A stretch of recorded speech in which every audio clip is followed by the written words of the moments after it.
네, 이번에는 코리아 인베스트 김성훈 팀장과 말씀 나눠볼까 합니다. 팀장님 어서 오세요. 안녕하십니까? 네.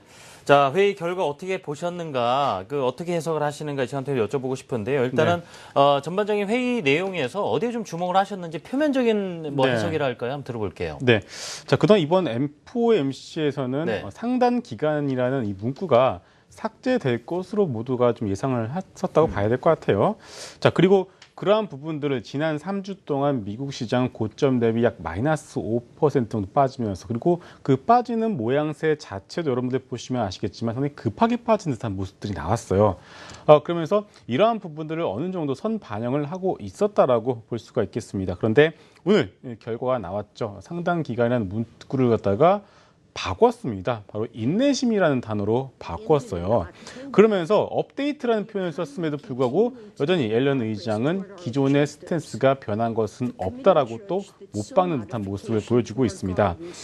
현재 이런 옐런 의장의 어떤 스탠스에 대해서 매파적으로 해석하는 어떤 분위기도 조금 있는 것 같은데, 저 개인적으로는 상당히 비둘기파적이었다라고 해석을 하는 것이 맞는 것 같습니다. 그렇죠. 자, 왜냐하면 이 단어가 바뀌었음에도 불구하고 그런 부분에서 꼬집어서 이 스탠스의 변화는 없다라고 여전히 강조를 하고 있다라고 좀 봐야 될 것 같고, 결국 이 상단 기간이라는 문구를 사용하지 않았음에도 불구하고 상당 기간 초저금리를 현재 통화 정책을 유지할 수 있다는 사실을 분명히 밝혔다라고 봐야 될 것 같고요. 그렇기 때문에 연준의 고민과 그리고 이 시장 이 두 마리 토끼를 동시에 잡았다라고 좀 볼 수가 있을 것 같습니다. 예, 그렇군요. 그렇다면 무엇보다 금리 인상 시기에 대해서는 어떤 변화가 있을까, 이 부분을 또 해석 어떻게 하시는지 들어보고 싶습니다. 네. 자, 그동안 시장에서 예상한 금리 인상 시기는 내년 중반, 즉 구체적으로 여기서 6월경으로 좀 예상을 하는 어떤 그런 컨센 형성이 되어 있었는데, 오늘 기자회견에서 구체적으로 두 번의 회의 이후에 이러한 부분에 대해서 논의를 시작하겠다라고 표현을 했습니다.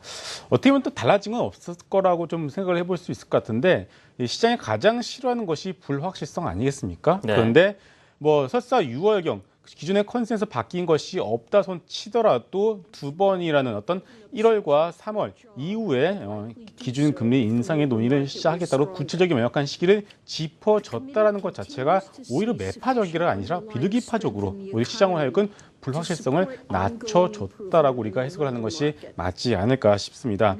자, 그렇기 때문에 현재 더 이상 이제 위험 자산에 유리한 통화 정책이 조금 더 유지가 될 수 있다라고 여러분들이 이제 해석을 하시면 될 것 같고요. 이 역시 당분간 시장에 있어서는 상당한 호재로 인식이 될 가능성이 높다라고 좀 보여질 것 같습니다.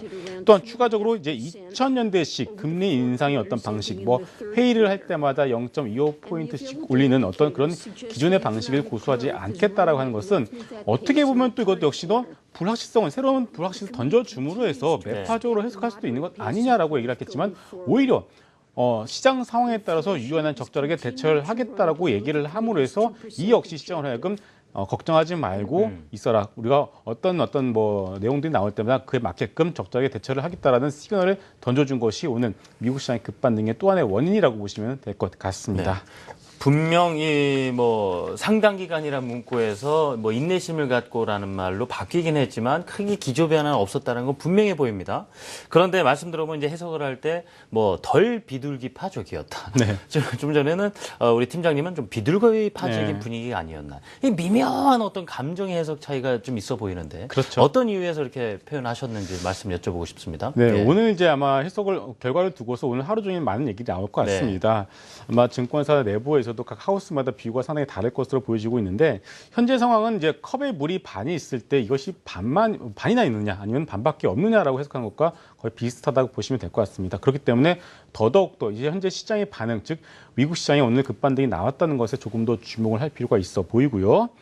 자, 현재 FOMC 회의를 앞둔 상황에서 그동안 시장의 반응들을 보시면 아시겠지만, 회의가 나오기 전에는 마치 어린아이가 투정을 부리듯이 좀 신경질적인 반응을 보여주고 나서 그다음에 FOMC에서 연준이 좀 시장을 달래준다는 그런 흐름들이 반복이 되어 왔는데, 이번에도 마찬가지 흐름들이 나왔다고 볼 수가 있겠습니다. 근데 심지어 제가 비둘기파적 해석을 하는 가장 큰 이유는, 첫 번째로는 이 연준의 입장에서 현 정권의 집권 시기가 얼마 남지 않은 상황이거든요. 여기서 굳이 시장으로 하여금 충격을 줄 필요가 없다라는 판단이 먼저 선행이 되었다고 보여지고요. 그리고 두 번째로는 이 연준조차 예상을 하지 못했던 부분들이 바로 유가의 급락이었어요. 유가가 상당히 큰 폭의 하락 흐름으로 밀리다 보니까 연준의 입장에서는 뭐 인플레 목표치 이에 대한 부분들을 고려하지 않을 수가 없겠죠. 그렇기 때문에 이러한 부분을 동시에 감안하다 보니까 연준의 입장에서는 조금 더 비둘기파적으로 시장을 달래주는 흐름들이 더 나왔다라고 보시면 될 것 같습니다. 예. 자, 오늘 끝으로 여쭤보고 싶은 부분은요. 또 이 FMC의 내용 중에서도 뭐 유가 하락 부분에서 언급이 되긴 됐었습니다만 지금 러시아 시장이 상당히 또 주시를 하고 있는 상황이거든요. 어제 우리 증시로 보더라도요. 자동차라든가 IT, 러시아 경제 위기설과 함께 또 급락하는 모습도 나왔기 때문에 또 그러면서 정유주들이 또 반등하는 모습이 나오고 있거든요. 그렇죠? 이 부분 해석을 또 여쭤보고 싶어요. 네. 자, 러시아가 이제 기준 금리를 인상을 했다라는 것이 우리가 주목을 할 필요가 있을 것 같아요. 즉, 현재 연준의 고민도 이제 유가의 급락에 따른 전 인플레고, 그리고 최근에 미국 시장이 무너졌었던 가장 큰 이유 중에 하나도 유가 급락 아니겠습니까? 우리 시장도 마찬가지겠고요. 자, 그런데 그렇기 때문에 이제 향후 유가의 방향성을 예측하는 것이 중요할 것 같은데 현재 유가는 이제 저점을 잡아낼 가능성이 크다. 네. 그리고 그 힌트는 이미 러시아의 기준 금리에서 시그널이 나왔다라고 보시면 될 것 같습니다. 이게 무슨 말이냐면요. 러시아의 재정 수입 잘 아시겠지만 원유 수출, 에너지 수출이 재정 수입의 절반 이상을 차지를 하고 있습니다. 그런데 유가가 급락이 나오다 보니까 모자란 재정 수입을 만회하기 위해서 러시아가 선택한 방법이 바로 루블화 가치의 폭락이었어요. 네. 결국 루블화 가치를 갖다가 폭락하는 것을 그동안 쭉 지켜보고 있었다라고 우리가 해석을 할 수가 있을 것 같고, 그런데 그런 상황에서 이제 환율 방어에 적극적으로 나섰다는 것은 러시아 입장에서 봤을 때 이제는 러시아 유가의 하락은 이제부터 멈출 가능성이 높다라고 판단이 되었기 때문에 적극적인 환율 방어에 나섰다라고 보시면 될 것 같고요. 그리고 또 하나 기준 금리를 또 대폭 인상했다는 것 자체는 좀 어려운 용어지만 국제 푸시 효과라고 해서 장기적으로 봤을 때는 그렇게 효과가 없습니다. 그럼에도 불구하고 이런 기준 금리 인상에 대한 처방을 내렸다는 것은 현재 유가 급락은 일시적이기 때문에 자기네들 역시 일시적인 처방을 내렸다라고 보시면 될 것 같고, 이러한 부분들 오늘 옐런 의장 역시 유가의 급락은 일시적이라고 얘기를 함으로 해서 전반적인 정유주들의 반등이 나왔고 WTI 역시 반등하는 흐름도 나왔고, 우리 시장 내에서는 SK이노베이션과 SOE 상당히 강하게 올라가는 모습들이 나오고 있다라고 보시면 될 것 같습니다.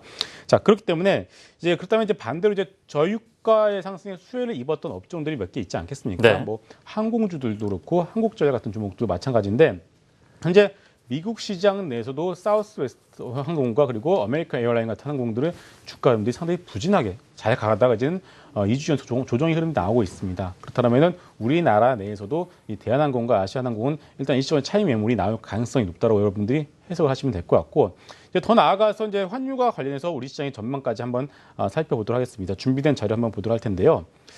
자, 보시는 그림은 달러원을 2011년 7월 이후의 주봉의 차트 흐름입니다.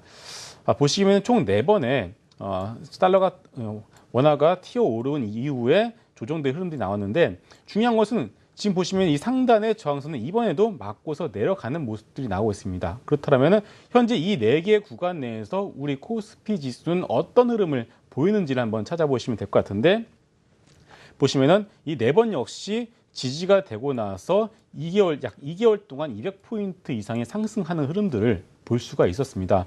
자, 과연 이번에 이런 흐름들이 이번에도 연출이 될 것이냐라고 묻는다면 100% 확신은 못하겠지만 앞서 나왔던 부분들을 참고한다면 현재 이전 저점을 지지를 해준다면 추가적인 반등 가능성은 높다라고 좀 봐야 될 것 같습니다. 그렇기 때문에 현재 구간에서는 여러분들 이러한 부분을 감안하셔서 일단 큰 그림에서 유가는 이제 저점을 잡아 나갈 가능성이 크다라는 것을 큰 그림의 전략의 어떤 하나의 기준으로 삼으신 다음에 구체적으로 유가 상승과 하락의 업종에 대한 어떤 포트폴리오 전략, 그리고 IT 섹터의 경우에는 미국 시장 내에서도 지금 애플을 중심으로 해서 조정된 흐름이 나오고 있습니다. 그래서 현재는 IT나 자동차보다는 이 낙폭과대 내수주들 섹터 중심으로 여러분들이 한번 단기적인 관심을 가져보는 것도 나쁘지 않을 것 같습니다. 네.